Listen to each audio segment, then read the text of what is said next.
So a big question a lot of us runners get is, how are you training? Or what are you training with? When I first started training for longer distances last year, I came across the Hanson's half marathon method. It proved to really pay off, and to be honest, it's probably like any other well thought out training program. I've now surveyed a lot of different plans, and they are more or less the same in general structure. What I've learned is that there are 3 ingredients that are important when training for a race. Speed work, tempo runs, which is really just speed work, and base mileage. When it comes to training for my marathon, I decided to return to Hanson's because it was familiar for me. And yes, they do have a marathon method training book. The reason I decided to come back to Hanson's is that they really explain in full detail why they have you doing certain runs and why at the intensities they prescribe. I'm not someone who can't necessarily just do something without any reasoning or explanation. I need the tea, and it's simple as that. That being said, their program is like most others. It's 18 weeks. The first 2 weeks are focused on rebuilding base mileage so I can safely get to those 40 plus mile weeks again without shocking the system or, more importantly, my legs. Luckily, between now and my last training cycle, I was still trying to run at least 20 miles a week. And though I wasn't necessarily running 6 days a week during my off time, I was still running maybe 4 to 5 days a week, but not as intensely. And this, I believe, helped me to maintain my endurance, but also to give my body that important time to recover. Now, I did take their program and still make some of my own modifications. My course is very, very hilly, and hills can make or break a race. So I purposefully try to incorporate at least one run with hills or incline. So each week I'm using either a small recovery run or one of the long runs to better simulate race day.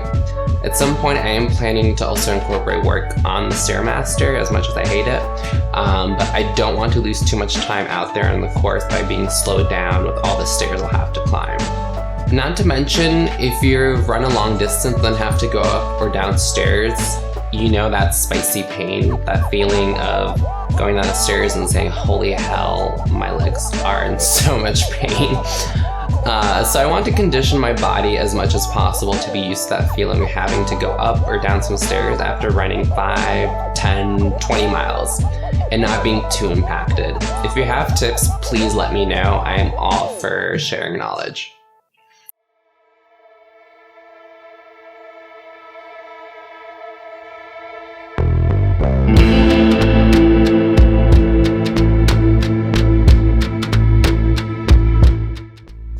It's the first day, bright and early at 5 a.m. God knows what I was thinking having such lofty goals, but god damn it, if I set my mind to something, I will execute on it, including a quick run over to the gym at 5 in the morning in the cold of a New York winter. So, this is the first day. I am gonna go for a very quick 2-mile run on my way to Peloton for a workout. We'll see how it goes, and hopefully I don't cave and just take this up or something else. It kind of reminds me of the fact that we sometimes create so much excitement, so much hype, albeit in our minds, over a big milestone or step, but we get to celebrate it alone, which sounds sad, but it's not. After all, we don't typically do these things for the praise of others, hopefully just to kind of praise ourselves and prove to ourselves that we can do these kind of things. That being said, I was happy I stuck to my guns. I got to the gym and did a Q class of Peloton. It's funny because a lot of runners I meet are total morning people. They're about starting their day with a workout. And I can work out in the morning, but I have never been a morning person, no matter how much I've tried. I need a few good hours to wake up, to feel really fully aware of myself and my own body. I know it sounds crazy, but even after running and doing that boot camp, I still felt pretty tired and not anywhere near awake or alert. So I just finished my first official run back in training this morning. It went pretty well. The first mile was a little bit rough, but I mean, with any run, first mile your body's just waking up and it's like, what the hell are we doing here? Proud of myself that I got up 5:30, 5:45 to actually go for that run. I did run on my way to the gym, so I got a cute little another 20-minute run in at Peloton. It was a hill run followed by a 20-minute total body strength, because strength is really important for runners. I'm just really excited to be back at it. I really enjoy structure, so excited to start racking up those miles again. So while I do go to morning classes, half the time I'm afraid I'll even just trip on the treadmill from simply not being awake or alert. So far it hasn't happened, knock on wood. That day never comes.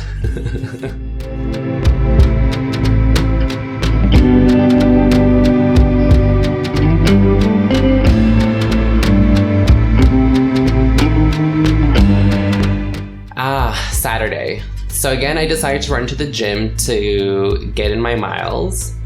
I had a 60-minute boot camp after, so I know I can usually get or squeeze in 2 to 3 miles in from the tread portion of those classes. So I needed at least another 2 to 3 miles. The distance wasn't necessarily a problem, not really at all, but really what was stunk that day was the cold. So what's up? I am getting ready for a short run to the gym again, except it's like 28 outside and it supposedly feels like it's like 15, so that's why I'm all bundled up, got my gloves. Should be an interesting run. See you later. I mean, it was so cold, I was literally running in my down jacket, which I almost never do. I swear I could feel the tears on my face freezing as they were coming down out of my eyes. At the end of the run, it was all fine, but my lungs definitely felt like they were on fire. And it was one sweaty, cold mess, so I'm sure I'll be getting a cold.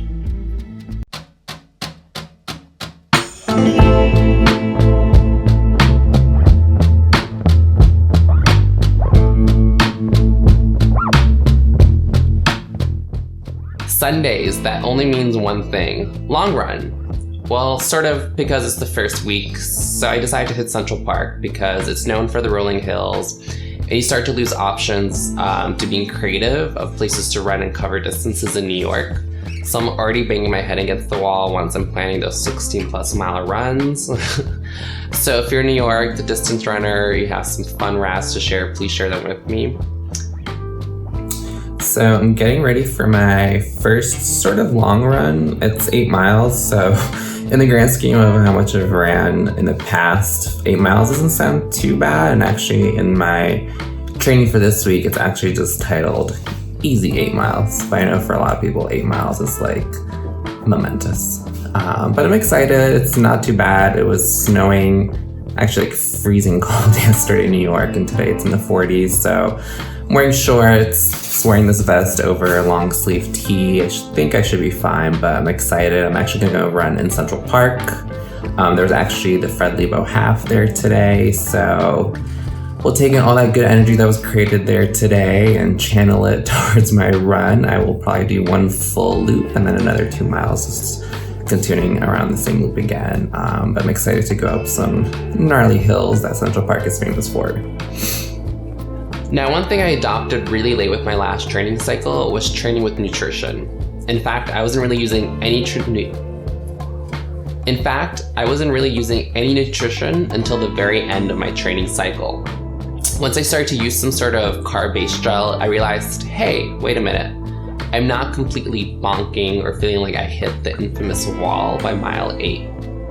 Which maybe for 10-mile races, it's not the end of the world. Or for a half or anything greater. But for a half or anything greater, you have so much more to go. So this time around, I'm taking nutrition far more seriously. I'm actually training with my nutrition on my long runs, and what I found works for me is sticking to taking a gel in about 30 minutes before the start, or even just a banana, and then continuing to consume a gel every 30 minutes. I've actually tried Martine, that's the only gel I've tried, and I'm a big fan for its lack of flavor, and it's really easy to digest. I'm not too keen on trying others just because I cannot bring myself to trying other flavors, especially when I'm running for a long distance. My appetite really goes down, and the last thing I want is to throw some weird artificial apple flavored thing into my mouth. Hydration's a little bit harder as I hate carrying stuff in my hands during a run. I know I should probably just grow up and get used to it, but I just can't. Now, usually in the summer, the fountains are working and it's not so much of a problem, but it's the winter, almost everything is shut off, so it's a little bit trickier. So far my runs haven't been over, 8 miles, and I won't be hitting anything greater than 14, at least in the next few weeks. I think not even like in the next month. So for now, I can get by without having to take in hydration during my run. What I found, if I desperately need water at the end of the day, I am running through a city, so I can usually find a bodega or a deli, even a Walgreens, just to stop in real quick and buy a bottle of water or a Gatorade and just down it and then keep running. I know it's not probably the best option, but it's better than nothing. So I finished my long run earlier today and it went pretty well.